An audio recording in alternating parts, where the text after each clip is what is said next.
Era el cumpleaños de mi nieta Camila. 8 años recién cumplidos.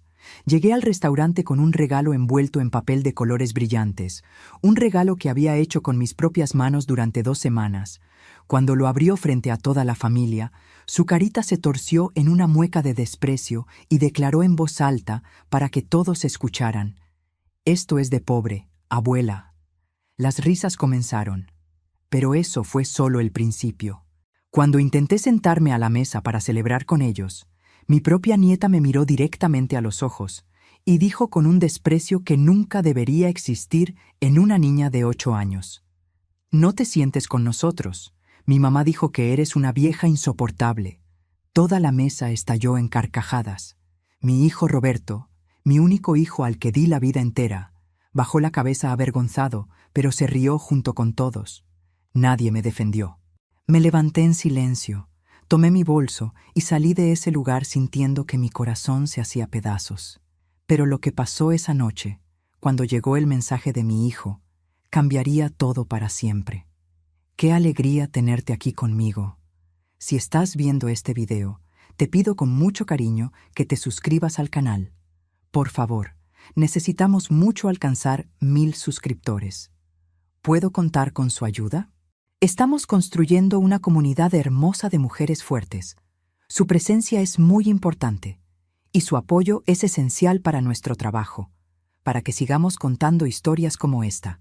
Cuéntame también en los comentarios desde dónde nos está escuchando.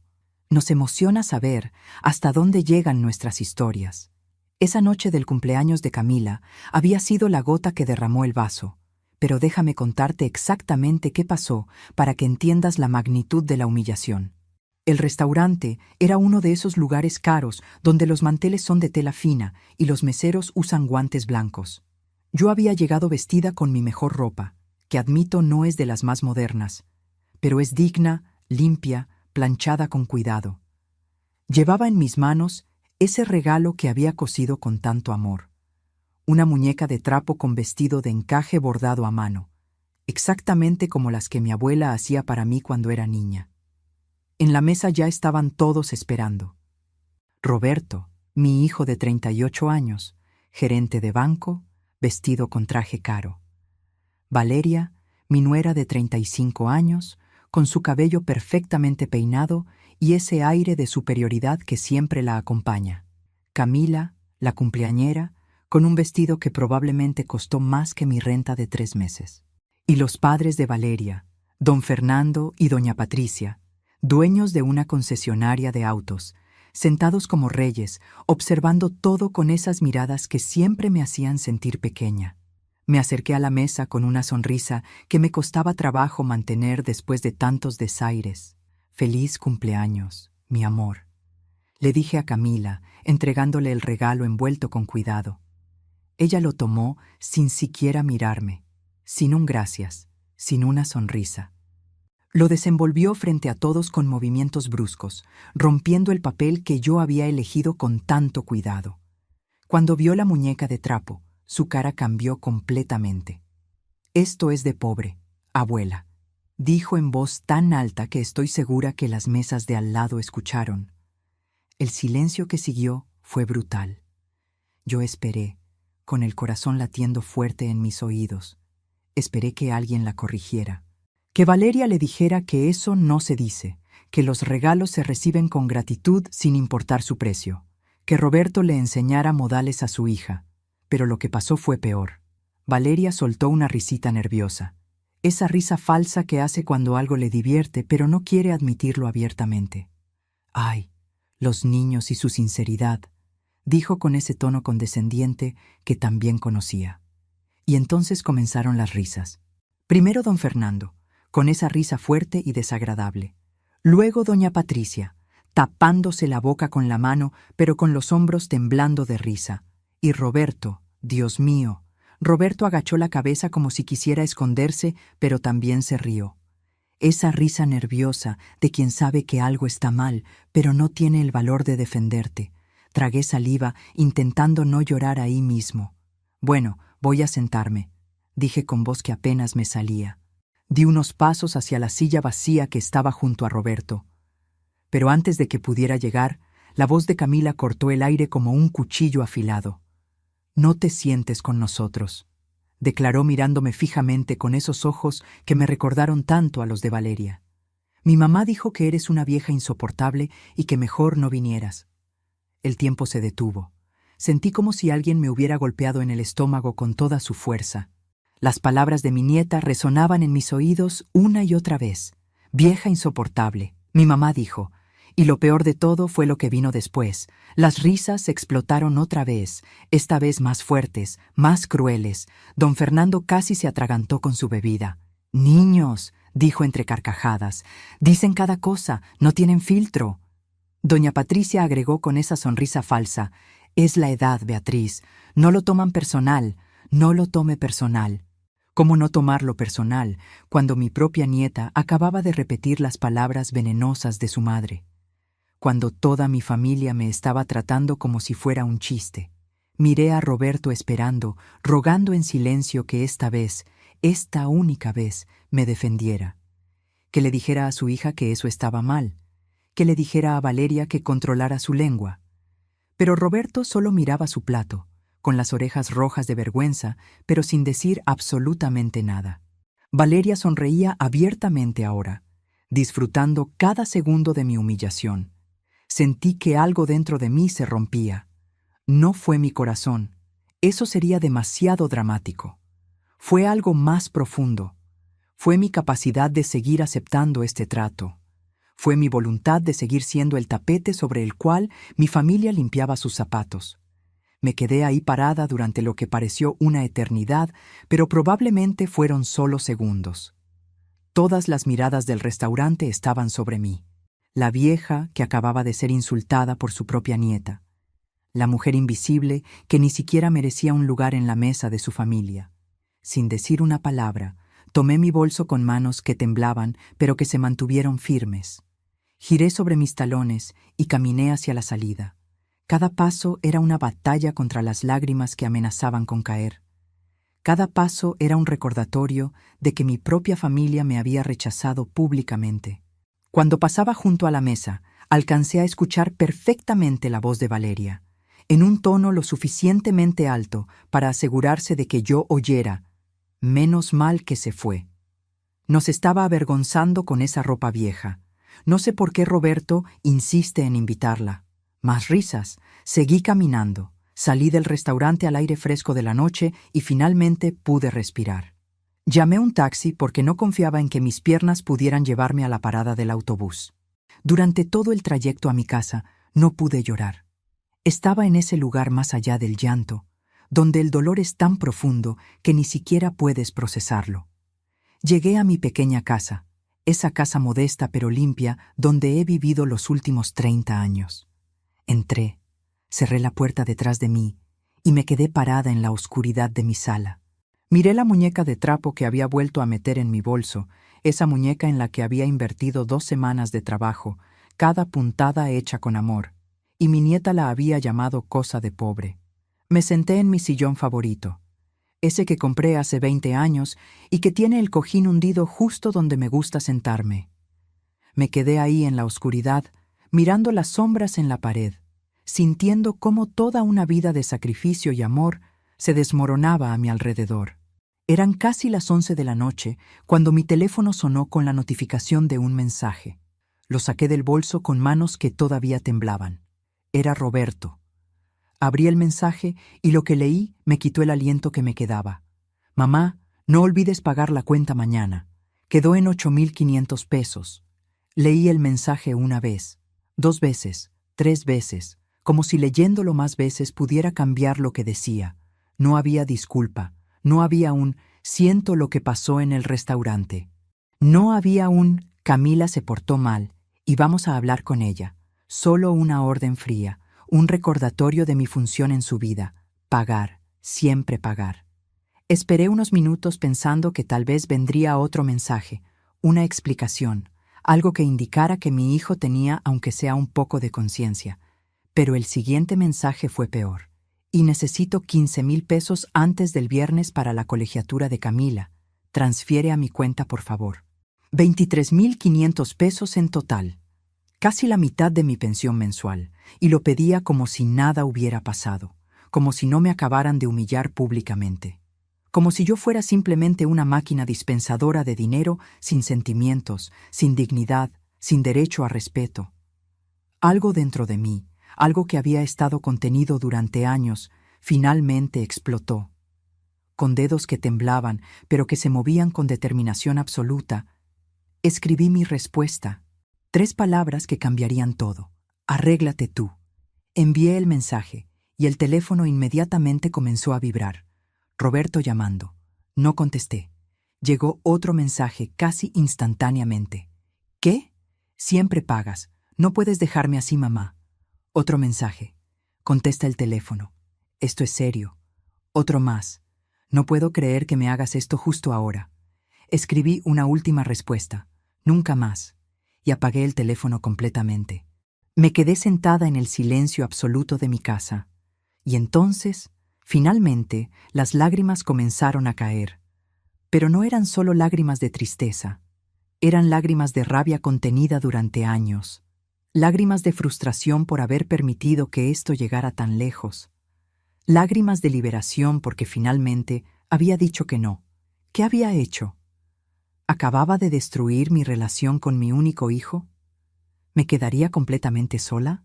Pero algo más fuerte que el miedo me decía que había hecho lo correcto. Quédate conmigo, porque lo que descubrí esa noche me abrió los ojos a una verdad que había estado negando durante años. Esa noche no pude dormir. Me quedé sentada en mi sillón mirando el techo, con el teléfono apagado en mi regazo, sintiendo cómo toda mi vida pasaba frente a mis ojos. Necesito que entiendas quién soy y cómo llegué a este punto de quiebre. Mi nombre es Beatriz y tengo 64 años. Fui maestra de literatura durante 35 años de mi vida. Enseñé a generaciones de estudiantes a amar los libros, a encontrar significado en las palabras, a soñar con mundos mejores. Me casé con Alberto cuando tenía 25 años. Él era contador, un hombre bueno y sencillo que me dio una vida modesta pero llena de amor. Tuvimos a Roberto 2 años después y juré que le daría todo lo que yo nunca tuve. Crecí en una familia humilde, donde el dinero siempre escaseaba. Estudiar fue un sacrificio enorme para mis padres. Cuando me convertí en maestra, prometí que mi hijo tendría mejor vida. Y cumplí. Roberto estudió en buenas escuelas, tuvo ropa decente, libros, oportunidades. Alberto y yo nos sacrificamos felices por él. Hace 8 años, Alberto murió de cáncer después de una batalla de 2 años que consumió todos nuestros ahorros. Me quedé sola con una pensión de 4,500 pesos mensuales. No es mucho, pero alcanza si eres cuidadosa, si cuentas cada peso como yo aprendí a hacer toda mi vida. Pero hay algo que nadie sabe, ni siquiera Roberto. Hace 2 años, mi tía Leonor murió. Era soltera, no tuvo hijos y me dejó unos terrenos en el interior. Cuando un desarrollador se interesó en comprarlos, casi me desmayé al escuchar la cifra. 4,200,000 pesos. Vendí los terrenos, invertí ese dinero cuidadosamente y guardé el secreto como si mi vida dependiera de ello. Porque ya para entonces había notado que Roberto solo me buscaba cuando necesitaba dinero. No quería que eso empeorara. Así que seguí viviendo con mi pensión mientras 4 millones permanecían ocultos en inversiones. Roberto conoció a Valeria hace 10 años. Ella venía de dinero, hija de don Fernando y doña Patricia que tenían esa concesionaria exitosa. Desde el principio quedó claro que yo no era suficiente para estar en su mundo. Al principio fingía amabilidad, pero después del matrimonio comenzó a alejar a Roberto de mí. «Tu mamá es muy simple, Roberto», escuché que le decía una vez. «Qué pena que use esa ropa tan anticuada». Y Roberto, poco a poco, comenzó a creer esas cosas. Las visitas se espaciaron, las llamadas disminuyeron, y cuando venía, siempre había una razón financiera, siempre necesitaba algo. Y Camila creció sin conocerme realmente, tratándome como una extraña incómoda que aparecía ocasionalmente, pero que no merecía su afecto. Si te está gustando esta historia, por favor, asegúrate que ya estás suscrita al canal. Necesitamos alcanzar 1,000 suscriptores. ¿Puedo contar con su apoyo a nuestro trabajo? Esa madrugada, después de apagar el teléfono, hice algo que debía haber hecho hace mucho tiempo. Lo encendí de nuevo y comencé a revisar todos los mensajes viejos de Roberto. Años de conversaciones almacenadas en ese pequeño aparato que apenas sabía usar. Y lo que descubrí me destrozó el alma de una manera que ni siquiera la humillación del restaurante había logrado. Revisé mensaje tras mensaje, conversación tras conversación, retrocediendo en el tiempo. Cada vez que Roberto me escribía, era para pedir dinero. Mamá, necesito para la reparación del coche. Decía un mensaje de hace 6 meses. Mamá, surgió un gasto inesperado con la escuela de Camila. Otro de hace 1 año. Mamá, la entrada del mueble nuevo. Mamá, la cuota del club. Mamá, una emergencia médica. Emergencias que nunca eran realmente emergencias. Gastos que siempre eran para mantener un nivel de vida que no podían costear. Revisé hasta 3 años atrás y encontré solo 4 mensajes que no eran peticiones de dinero. 4 mensajes en más de 1000 días. Uno avisando que Camila había nacido. Otro para informar que cambió de número. Otro para decir que se mudaban de casa. Y el último para enviarme una foto de Camila en su primer día de escuela. Eso era todo. El resto, absolutamente todos y cada uno de los demás mensajes, eran peticiones de dinero. Algunas directas, otras disfrazadas de emergencias, muchas con promesas de devolución que nunca se cumplieron. Me quedé despierta hasta que amaneció haciendo cuentas mentales. En los últimos 5 años le había dado a Roberto más de 300,000 pesos de mi pensión, 300,000 pesos que venían de mis 4,500 mensuales. Había sacrificado comidas, dejado de comprar ropa nueva, cancelado el cable, vivido contando cada maldito peso para poder darle dinero a mi hijo. Y él nunca, ni una sola vez, me había devuelto aunque fuera 1 peso. Y nunca me había agradecido de verdad. Siempre era lo mismo. Gracias, mami, eres la mejor. Palabras huecas, automáticas, dichas sin sentir. Roberto ganaba bien como gerente de banco.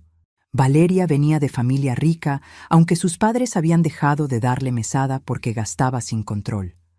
No necesitaban mi dinero para sobrevivir. Lo necesitaban para mantener ese estilo de vida de restaurantes caros y ropa de marca. Para la escuela privada de Camila que costaba 30,000 pesos al trimestre, para el coche nuevo de Valeria, para las vacaciones lujosas. Para todo eso usaban mi dinero mientras yo vivía con lo mínimo, mientras me trataban como basura, mientras mi nieta aprendía a despreciarme. La mañana siguiente amaneció fría y gris, exactamente como me sentía por dentro. Encendí mi teléfono y lo que vi me confirmó todo. 47 llamadas perdidas de Roberto. 47. También había 16 mensajes de él y 8 de Valeria. Los leí todos con una calma que me sorprendió. Los mensajes de Roberto iban escalando en desesperación. Mamá, contesta por favor. Esto no puede estar pasando. El restaurante me llamó, la cuenta no está pagada. Me estás haciendo quedar mal. Contesta, mamá. Los de Valeria eran diferentes. Eran ataques directos. Beatriz, no sé qué te pasa, pero esto es muy inmaduro. Roberto está desesperado por tu culpa. Como abuela tienes la obligación de ayudar a tu nieta. No puedo creer lo egoísta que eres. Leí cada mensaje sintiendo cómo esa certeza fría y clara se asentaba más profundamente en mi pecho.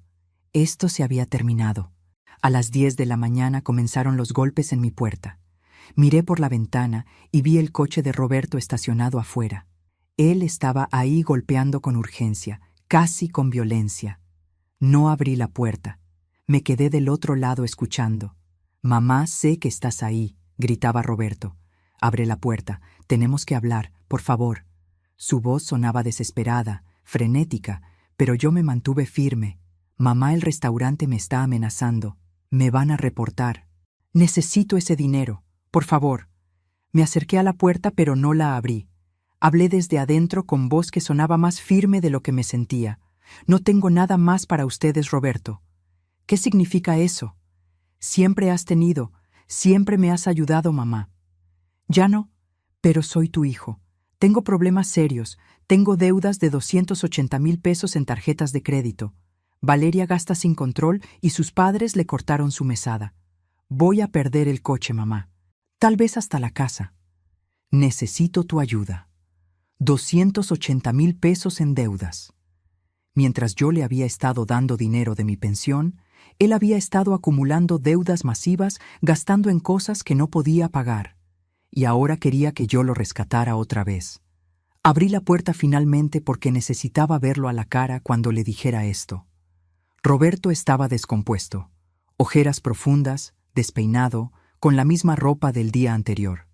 Yo no tengo que hacer nada, Roberto, dije mirándolo directamente a los ojos.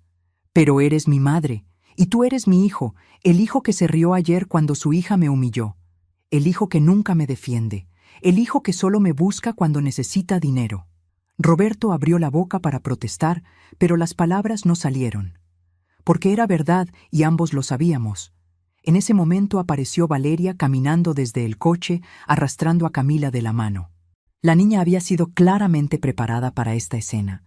Tenía los ojos rojos, aunque yo sospechaba que las lágrimas habían sido forzadas. «Abuelita», gimió Camila con voz poco convincente. «Perdón por lo que dije ayer. No lo dije en serio». Valeria empujó a la niña hacia adelante como si fuera un peón en un juego de ajedrez. «¿Ves, Beatriz? Camila está arrepentida. Es solo una niña. No puedes abandonar a tu nieta por un berrinche de niños». Miré a Camila y vi que sus ojos no mostraban arrepentimiento verdadero. Solo confusión, porque le habían dicho que actuara de cierta manera y ella estaba siguiendo las instrucciones. «Valeria», dije con voz tranquila pero firme. Camila repitió exactamente lo que tú le dijiste, que soy una vieja insoportable. Esas fueron tus palabras saliendo de la boca de una niña de 8 años. No me culpes por las consecuencias de tu veneno. La cara de Valeria se puso roja de furia. Tienes la obligación de ayudarnos. Somos tu familia. Ustedes me abandonaron hace años. Yo solo estoy aceptando la realidad. Roberto dio un paso hacia mí y pude ver pánico genuino en sus ojos. Si no me ayudas, voy a perder todo, mamá. Y si pierdo todo, nunca volverás a ver a Camila. Nunca. Te vas a morir sola, mamá. Completamente sola. Y cuando necesites de nosotros, cuando estés enferma o más vieja, o necesites quien te cuide, no vamos a estar ahí. Piénsalo bien. Sus palabras estaban diseñadas para herirme en mis miedos más profundos. El miedo al abandono. El miedo a morir sola. El miedo a ser olvidada. Esos miedos que todas las madres mayores llevamos dentro como piedras pesadas. Pero esta vez, esas palabras no me quebraron, me hicieron más fuerte. Prefiero morir sola que seguir viviendo humillada por ustedes, respondí. Ahora váyanse de mi casa. Vas a arrepentirte de esto, amenazó Roberto con voz que temblaba entre rabia y desesperación. Lo único de lo que me arrepiento es de haber tardado tanto en abrir los ojos. Se fueron finalmente, Roberto con pasos pesados de derrota, Valeria lanzando miradas de odio puro, Camila confundida, siendo arrastrada entre ellos. Cerré la puerta y me apoyé contra ella sintiendo que todo mi cuerpo temblaba, pero también experimentando algo extraño. Liberación. Esa tarde hice algo que nunca había hecho. Busqué en internet el nombre de Valeria. Quería entender mejor con quién estaba tratando realmente. Lo que encontré me dejó sin aliento. Valeria tenía una tienda en línea de ropa cara. La había abierto hacía 6 meses con una inversión de 150,000 pesos. Dinero de Roberto. Dinero que en parte había venido de mí. La tienda era un fracaso absoluto. Apenas tenía seguidores. Las publicaciones no tenían reacciones. No había ninguna señal de ventas reales. Pero lo que realmente me impactó fueron sus redes sociales personales. Foto tras foto en restaurantes caros. Viajes a resorts de playa. Bolsas de diseñador que reconocí por las marcas, zapatos que costaban más que el salario mensual de muchas personas, todo publicado en los últimos 6 meses. Todo mientras Roberto acumulaba esas deudas monumentales. Y en muchas fotos, Valeria escribía cosas como «viviendo mi mejor vida» o «me lo merezco todo» o «la calidad tiene su precio». Mientras mi hijo se hundía en deudas y me pedía dinero desesperadamente, Su esposa gastaba sin control en lujos completamente innecesarios. Y Roberto lo permitía. Lo permitía porque era débil con ella, porque la amaba o porque tenía miedo de perderla. Pero ese ya no era mi problema. No más. ¿Alguna vez has descubierto que la persona que creías conocer era un completo extraño? ¿Que todo lo que pensabas sobre alguien era una mentira? Cuéntame en los comentarios tu experiencia, porque lo que yo estaba a punto de descubrir era aún peor. Al día siguiente tomé una decisión que cambiaría todo. Llamé al licenciado Ramírez, un abogado que había conocido años atrás cuando necesité ayuda con el testamento de Alberto. Le conté toda la historia mientras él escuchaba con atención tomando notas. Le mostré años de mensajes pidiendo dinero. Le expliqué las humillaciones, le conté todo sin omitir ningún detalle doloroso. Señora Beatriz, me dijo cuando terminé con seriedad profesional, lo que usted describe es abuso financiero de adulto mayor. Es un delito reconocido por la ley. Usted tiene bases sólidas para presentar cargos si así lo desea. Pero yo no quería venganza legal. No quería ver a mi hijo en problemas con la justicia. Solo quería paz. Solo quería que me dejaran vivir en paz. No voy a presentar cargos, le dije con firmeza, pero necesito proteger lo que tengo. Entonces le conté sobre la heranza, sobre los 4.200.000 pesos que Roberto no sabía que existían. El licenciado se quedó pensativo unos momentos antes de hablar. Señora, necesita mover ese dinero inmediatamente. Vamos a abrir una nueva cuenta en un banco completamente diferente, solamente a su nombre. Y necesitamos hacer un testamento nuevo, donde quede muy claro que su hijo está explícitamente excluido de cualquier herencia. También quiero donar la mayor parte a un asilo de ancianos cuando yo muera. Agregué pensando en todas esas personas mayores que son abandonadas por familias que deberían amarlas. La gente que cuida a los viejos que nadie quiere merece ese dinero más que mi hijo. Hicimos todo el papeleo ese mismo día. Transferí el dinero completo a una cuenta nueva en otro banco.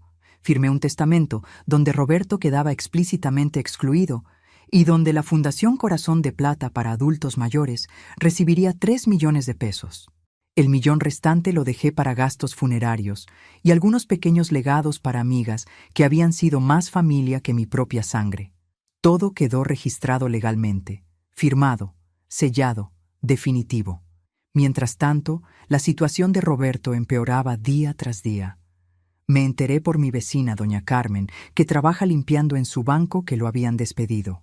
Aparentemente pasaba tanto tiempo en horas laborales tratando de resolver sus problemas financieros personales, haciendo llamadas privadas y buscando préstamos que su desempeño cayó hasta el punto de que lo despidieron. Sin su salario de gerente, que era su único ingreso real, la situación se volvió completamente insostenible. El banco comenzó procedimientos legales para ejecutar la hipoteca de su casa. La financiera automotriz vino físicamente a llevarse el coche de Valeria. Y Valeria, como era predecible, no soportó ni un segundo la presión de vivir sin dinero. Según me contó la misma doña Carmen, que tiene contactos con gente que trabaja en el banco. Valeria le dijo a Roberto en una pelea que escucharon varios empleados: «Tú me prometiste una vida buena, Roberto. Me dijiste que siempre tendríamos dinero suficiente. Esto no es lo que yo firmé cuando me casé contigo». Y pidió el divorcio, así de simple, así de rápido. En cuanto el dinero desapareció, Valeria también desapareció. A los 3 meses, ya estaba saliendo con un empresario de 50 años, dueño de varias ferreterías, alguien que podía darle el estilo de vida que ella consideraba que merecía. Tomó a Camila y se mudó de regreso con sus padres, dejando a Roberto completamente solo en una casa que ya ni siquiera era legalmente suya. Una tarde llegaron de nuevo a mi puerta, pero esta vez no tocaron. Intentaron forzar la entrada. Escuché cómo giraban la manilla con violencia. Escuché golpes fuertes contra la madera.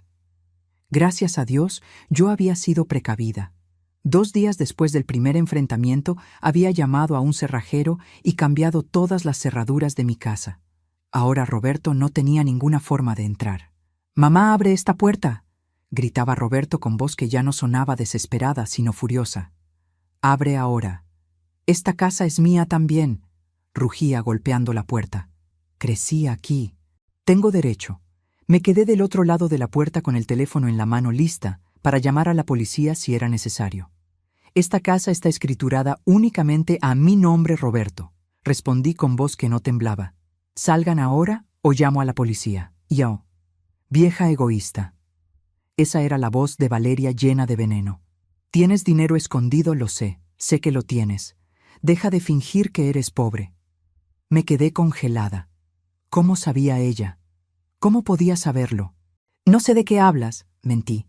No me mientas, gritó Valeria. Roberto lo sabe. Cuéntale, Roberto. Cuéntale que lo sabes. Y entonces Roberto confesó algo que me rompió el corazón de una manera completamente nueva. Revisé tus documentos hace años, mamá, gritó a través de la puerta. Cuando me pediste que te ayudara con tu declaración de impuestos, encontré papeles sobre la herencia de la tía Leonor. Sé que vendiste esos terrenos por más de 4 millones de pesos hace 2 años. He sabido todo este tiempo. Sentí que el piso se movía bajo mis pies. Roberto lo había sabido. Lo había sabido durante 2 años completos, y nunca me lo dijo. Solo intensificó sus pedidos de dinero, esperando que eventualmente yo cediera y le diera acceso a esa fortuna. Ese dinero es mío por derecho. Continuó gritando. Soy tu único hijo. Todo lo que tienes debería ser mío. Estás obligada a ayudarme. No estoy obligada a nada, respondí sintiendo cómo la rabia reemplazaba el shock. Y entonces Valeria dijo algo que me heló hasta los huesos. Teníamos un plan perfecto. Gritó como si pensara que contármelo me haría cambiar de opinión. Íbamos a convencerte de que firmaras un poder notarial para que Roberto manejara tus finanzas. Íbamos a decir que estabas empezando a tener problemas de memoria, que necesitabas ayuda. Y después, bueno, hay asilos muy buenos donde puedes estar cuidada mientras nosotros manejamos tus asuntos.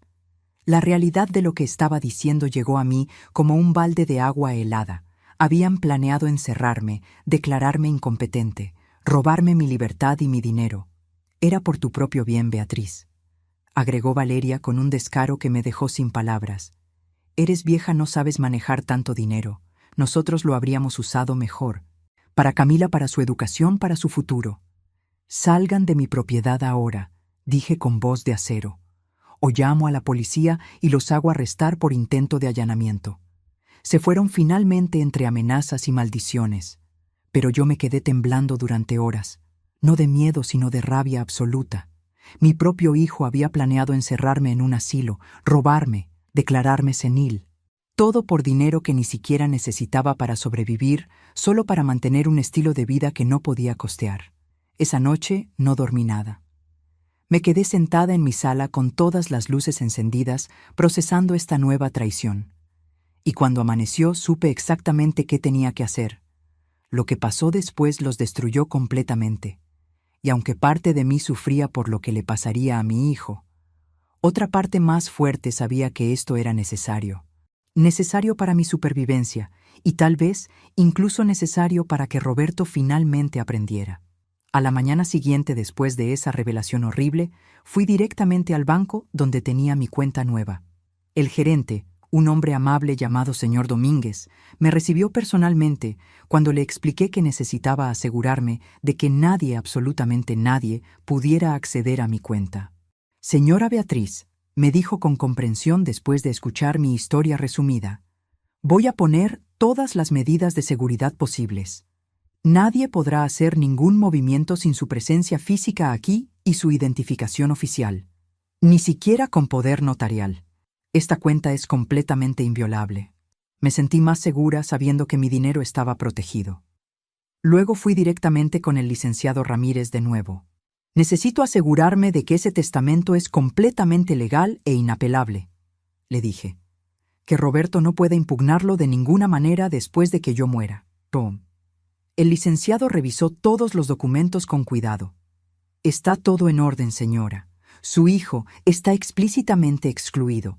La fundación recibirá la mayor parte, y dejó muy claro que esta es su decisión tomada en pleno uso de sus facultades mentales. Hasta incluimos una evaluación psicológica que confirma su competencia. Es imposible de impugnar. Perfecto. Ahora solo tenía que esperar a ver qué pasaba. Y lo que pasó fue exactamente lo que el licenciado Ramírez había predicho. Sin el apoyo económico mío que Roberto había estado usando como muleta durante años, su vida se desmoronó como castillo de naipes. El banco ejecutó la hipoteca de su casa después de 3 meses de pagos atrasados. Roberto tuvo que mudarse a un departamento pequeño en una zona modesta de la ciudad. Un lugar con una sola recámara, paredes descascaradas y vecinos ruidosos. Muy diferente a la casa bonita en el fraccionamiento exclusivo donde había vivido. Valeria, como ya mencioné, no perdió tiempo. Apenas vio que Roberto no tenía forma de mantener el estilo de vida que ella quería, lo abandonó sin mirar atrás. Pidió el divorcio con un abogado caro que sus padres le pagaron. Se aseguró de quedarse con la custodia casi completa de Camila. Roberto podía ver a su hija solo un fin de semana al mes. Y 3 meses después, Valeria ya estaba comprometida con ese empresario rico. Se casó a los 6 meses en una boda lujosa a la que Roberto obviamente no fue invitado. Camila ahora tenía un padrastro con dinero que podía comprarle todo lo que quisiera. Y Roberto estaba completamente solo, sin esposa, sin casa, sin carro, sin el trabajo bien pagado. Solo con sus deudas masivas y la realidad brutal de lo que había perdido. Yo me enteraba de todo esto por doña Carmen, que seguía teniendo contactos por todos lados. Parte de mí sentía dolor por mi hijo, pero otra parte más grande sentía que esto era justicia. Durante 6 meses no supe nada directamente de Roberto. Ninguna llamada, ningún mensaje, nada. Doña Carmen me contaba que lo veía ocasionalmente trabajando como cajero en el supermercado del barrio. También había conseguido trabajo de noche haciendo entregas de comida en bicicleta. 2 trabajos apenas ganando lo suficiente para pagar su renta y comer. Una vida completamente diferente a la que había tenido. Y entonces, una tarde de sábado, 6 meses exactos después de nuestro último enfrentamiento, tocaron mi puerta. Miré por la ventana con cuidado y vi a Roberto parado ahí. Pero era un Roberto que casi no reconocí. Había perdido mucho peso. Su ropa, aunque limpia, estaba gastada y remendada. Tenía barba porque claramente no tenía dinero para ir a la barbería regularmente. Ya no era el gerente de banco pulcro y profesional. Era un hombre que había tocado fondo. Abrí la puerta, pero no lo dejé entrar inmediatamente. «¿Puedo pasar, mamá?», preguntó con voz tan baja que apenas la escuché. «¿Para qué vienes, Roberto?» «Solo a hablar, te lo juro. No vengo a pedir nada». Lo dejé entrar porque a pesar de todo seguía siendo mi hijo. Nos sentamos en mi sala en un silencio incómodo que duró varios minutos. Finalmente, él habló. «Lo perdí todo, mamá», dijo con voz quebrada. «La casa, el coche, mi trabajo, mi familia, todo se fue, todo. No dije nada, solo esperé. Valeria se fue, pidió divorcio, me dijo que yo era un fracaso, que le había prometido una vida que no pude darle. Sus padres le consiguieron un abogado caro y me quitaron a Camila. Solo puedo verla un fin de semana al mes. Y cuando la veo, apenas me habla porque su padrastro nuevo le compra todo lo que quiere y yo no puedo darle nada». Su voz se quebró completamente y comenzó a llorar. Lágrimas reales, no las lágrimas manipuladoras que había visto antes. «Tenías razón, mamá. Valeria solo me quería por el dinero, por el estilo de vida. Cuando ya no pude dárselo, me dejó sin pensarlo 2 veces, como si nuestros 8 años juntos no significaran absolutamente nada. Parte de mí, la parte que sigue siendo madre, quería consolarlo, abrazarlo como cuando era niño y tenía pesadillas. Pero la parte que había sido herida tantas veces se mantuvo firme. «Roberto, vine a pedirte perdón», dijo mirándome finalmente a los ojos. «Sé que no lo merezco, sé que he sido el peor hijo del mundo, pero necesito que sepas que estoy genuinamente arrepentido». «¿De qué exactamente estás arrepentido?», pregunté con voz neutral. «¿De haberte tratado como cajero automático? ¿De reírte cuando tu hija me humilló? ¿De planear encerrarme en un asilo? ¿De qué específicamente? De todo eso. De cada momento en que te hice sentir menos que humana. De cada vez que elegí a Valeria sobre ti. De haber encontrado esos papeles y nunca decirte. De planear robarte. de convertirme en alguien tan horrible que ni yo mismo me reconozco. Las lágrimas seguían cayendo por su rostro y pude ver que su arrepentimiento era genuino. Pero el arrepentimiento genuino no borra el daño que fue causado. Roberto, tú no perdiste tu familia por mala suerte o por circunstancias, dije lentamente, eligiendo cada palabra con cuidado. La perdiste por las decisiones que tomaste conscientemente. Elegiste una mujer que despreciaba a tu madre. Elegiste reírte cuando tu hija me insultó públicamente. Elegiste verme solo como fuente de dinero en lugar de como persona con sentimientos. Elegiste planear encerrarme y robarme. Esas fueron tus decisiones, y ahora vives con las consecuencias de esas decisiones. Lo sé, susurró con voz apenas audible. Y voy a pagar por eso el resto de mi vida. Pero por favor, mamá, perdóname. Eres lo único que me queda en este mundo. Ella. Lo miré durante un largo rato. Este hombre destrozado sentado frente a mí era mi hijo. El bebé que sostuve en mis brazos hace 38 años. El niño que aprendió a leer en mi regazo. El adolescente que me abrazaba cuando tenía miedo. Pero también era el hombre que me había causado el dolor más profundo que cualquier persona podría causarme.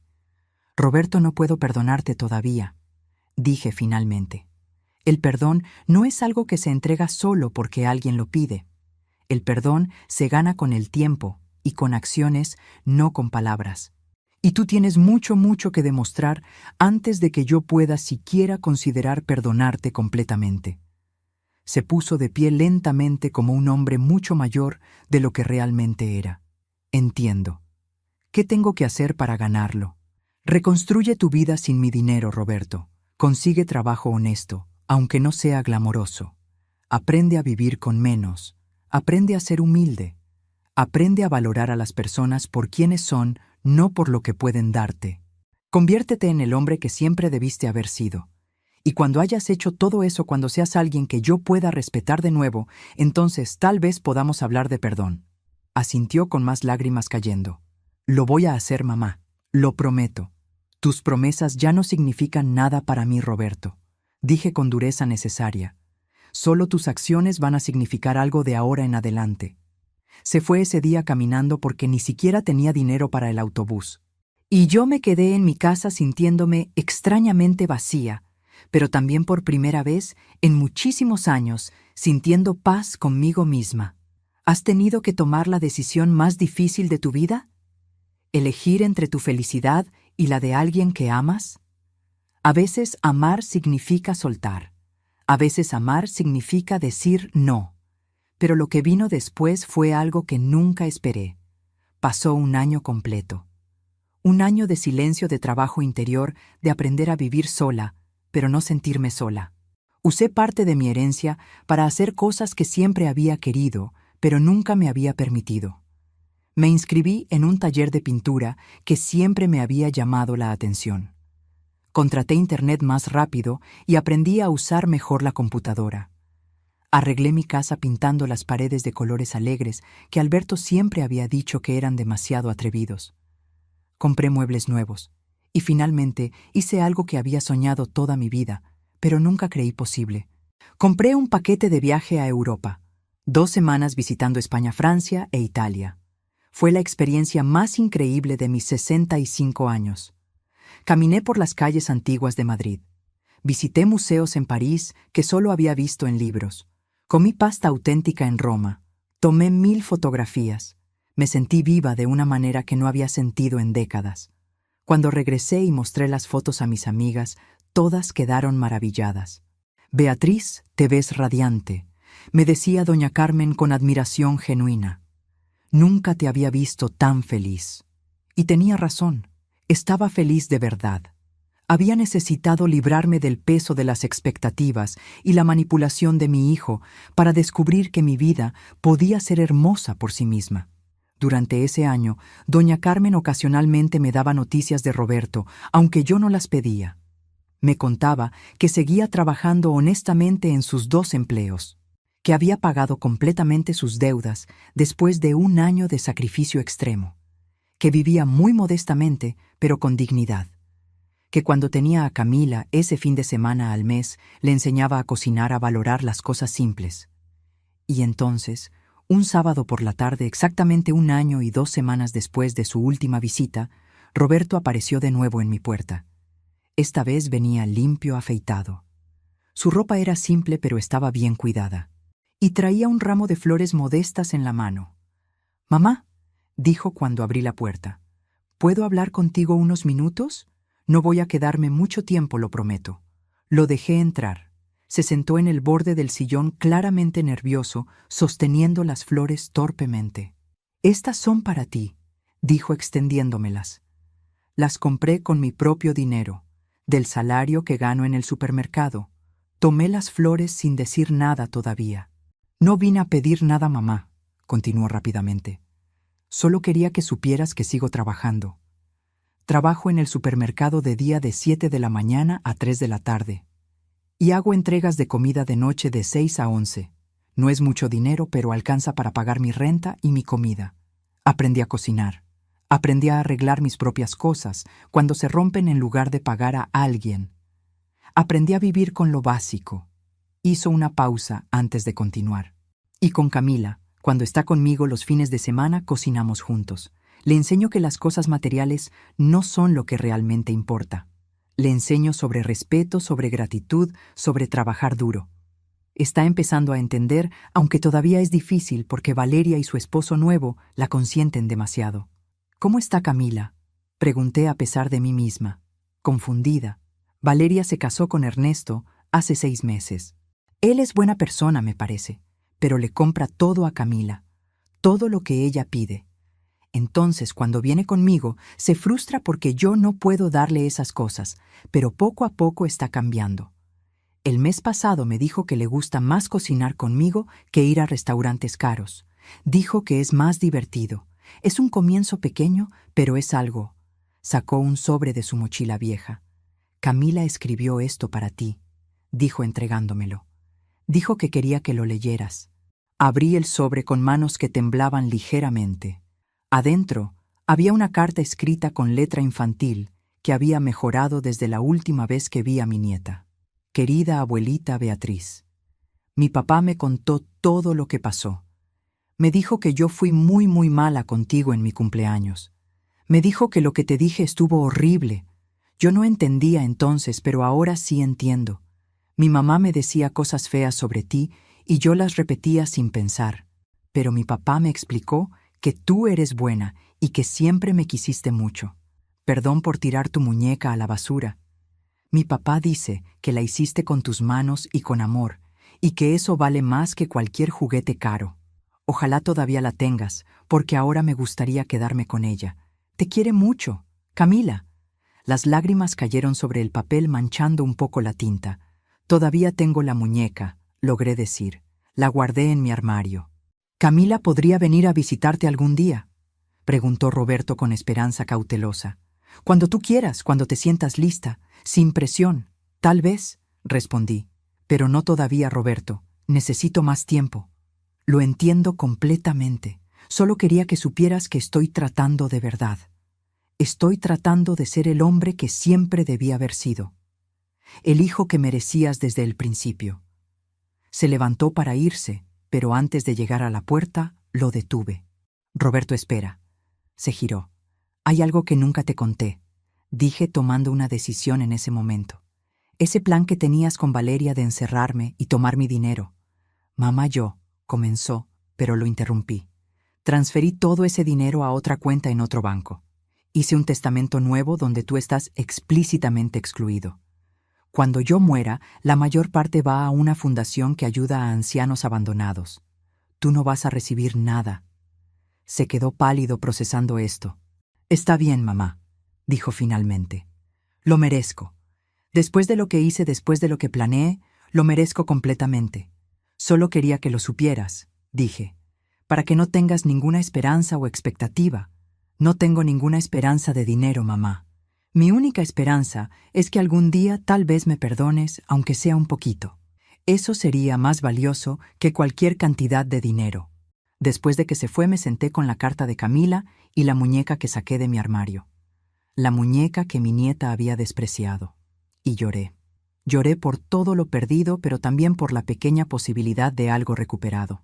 Los meses siguientes Roberto vino una vez al mes. Siempre traía flores. Siempre se quedaba poco tiempo. Siempre me contaba sobre su trabajo, sobre Camila, sobre las pequeñas cosas de su vida. Nunca pidió dinero, ni un peso. Y yo gradualmente empecé a bajar mi guardia. Hasta que un día, 9 meses después de esa segunda visita, Roberto llegó con algo diferente. Un sobre. «¿Qué es esto?», pregunté cuando me lo extendió. «Ábrelo, por favor». Dentro del sobre había 5,000 pesos en efectivo. «¿Qué significa esto, Roberto?». «Es un pago, mamá, del dinero que te debo». Me senté con una calculadora y sumé todo el dinero que te pedí prestado en los últimos años. Fueron exactamente 323,000 pesos. A este ritmo, pagándote 5,000 pesos cada 3 meses de mi salario, terminaré de pagarte en aproximadamente 17 años. Para entonces voy a tener 55 años. Tú vas a tener 83. Y rezo para que vivas muchos, muchos años más después de eso. Me quedé mirando el dinero sin poder hablar. Roberto, no necesito que me pagues, pero yo necesito pagarte, mamá. Necesito que sepas que entiendo lo que hice, que me aproveché de ti, de tu amor, de tu generosidad, que básicamente te robé. Y aunque el dinero no puede compensar el dolor que te causé, es lo único tangible que puedo devolverte. Así que por favor, acéptalo. Por mí. Tomé el sobre y lo guardé. No porque necesitara el dinero, sino porque entendí que Roberto necesitaba hacer esto.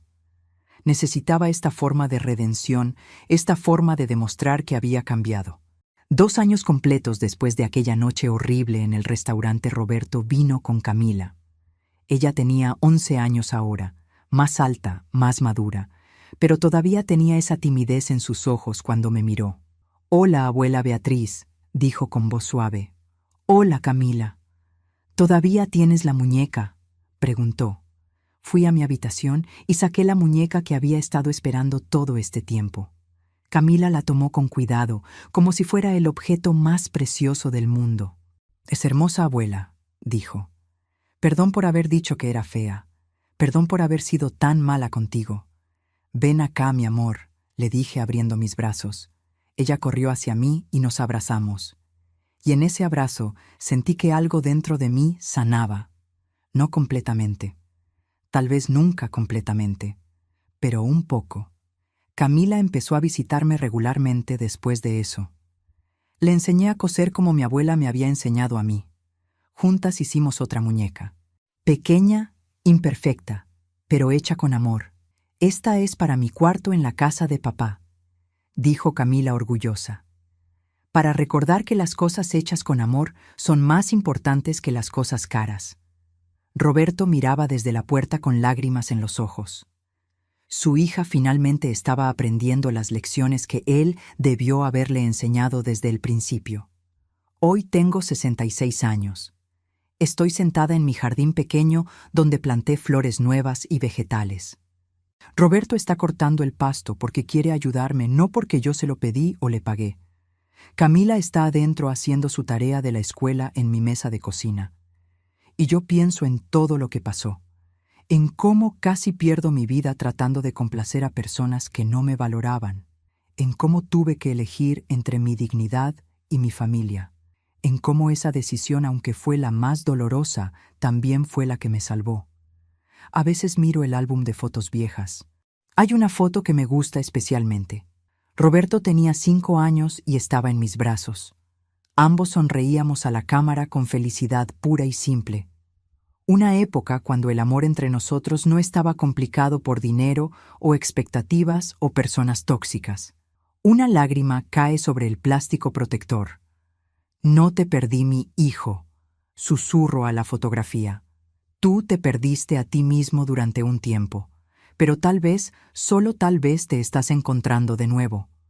He aprendido que el dinero puede sacar lo peor de las personas, que el amor de madre puede ser usado como arma en nuestra contra, que el miedo a estar solas puede hacernos aceptar tratamientos que nunca deberíamos tolerar. Pero también aprendí algo más valioso, Que decir no, que poner límites, que elegir nuestra dignidad sobre la aprobación familiar no es egoísmo, es supervivencia, es amor propio. Es la única manera de salvarnos a nosotras mismas y, paradójicamente, de darles a nuestros hijos la oportunidad de crecer. Si yo hubiera seguido rescatando a Roberto, pagando sus deudas, permitiendo su comportamiento, él nunca habría tocado fondo, nunca habría aprendido, nunca habría cambiado verdaderamente. Al dejarlo caer, le di la oportunidad de aprender a pararse por sí mismo. No fue fácil. Hubo noches de lágrimas, días de soledad terrible, momentos donde casi cedí. Pero me mantuve firme en mi decisión, y ahora, 2 años después, veo los resultados. Un hijo que trabaja honestamente, una nieta que está aprendiendo valores reales, y yo, una mujer de 66 años, que descubrió que la vida puede comenzar de nuevo a cualquier edad, que puedes ser feliz sin la aprobación de tu familia, que puedes elegirte a ti misma sin ser egoísta. A veces pienso en otras mujeres de mi edad que están viviendo lo que yo viví, siendo usadas por sus hijos adultos, siendo despreciadas por sus nueras, siendo enseñadas a sus nietos como ejemplos negativos, y quiero gritarles: no están solas, no es su culpa, y tienen el poder de cambiar su historia, porque el amor de madre no significa ser tapete, significa tener la fortaleza de hacer lo difícil cuando es absolutamente necesario. Significa enseñar con el ejemplo que todas merecemos respeto sin importar nuestra edad o cuenta bancaria. Significa saber cuándo soltar para que otros aprendan a sostenerse solos. Esa noche del cumpleaños de Camila, cuando me levanté de aquella mesa entre risas crueles, pensé que mi vida había terminado. Pensé que había perdido a mi familia para siempre. Pero en realidad, ese fue el día que recuperé mi vida. Ese fue el día que decidí que Beatriz importaba, que yo importaba. Hoy, sentada en mi jardín, viendo a Camila estudiar, escuchando a Roberto trabajar en el pasto, siento algo que no había sentido en años y años. Paz verdadera. No es la familia perfecta que soñé alguna vez. Hay cicatrices que nunca sanarán del todo. Hay confianza que nunca se recuperará completamente. Pero es real. Es honesto, y está construido sobre respeto mutuo, no sobre obligaciones financieras o chantajes emocionales. A veces el mayor acto de amor es decir no. A veces la mayor venganza es vivir bien con dignidad sin necesitar la validación de quienes no te valoraban. A veces, perder a tu familia es el primer paso para recuperar tu vida. Y a veces, solo a veces, cuando pones límites firmes y te respetas a ti misma profundamente, esas personas que perdiste encuentran el camino de regreso, no como era antes, sino como algo nuevo, algo mejor, algo real y verdadero. Yo no perdí a mi hijo aquella noche en el restaurante. Él se perdió a sí mismo hace mucho tiempo, pero ahora lenta y dolorosamente se está encontrando de nuevo. Y yo, Beatriz, la vieja maestra jubilada de 66 años, que fue llamada insoportable por su propia nieta, descubrí la verdad más importante de todas. La vida más hermosa comienza cuando decides que mereces respeto, cuando decides que tu dignidad no es negociable, cuando decides que está bien elegirte a ti misma primero. Porque al final de todo, el amor que más importa no es solo el que das o el que recibes, es el amor que tienes por ti misma, ese amor propio inquebrantable. Y ese amor, finalmente lo aprendí, no tiene precio alguno. Ese amor vale más que todos los millones del mundo. Si te gustó esta historia, haz clic en este próximo video que está apareciendo en la pantalla, porque la próxima traición supera todo lo que has visto hasta ahora. Y no te olvides suscribirte en el canal, para que no te pierdas ni una sola historia.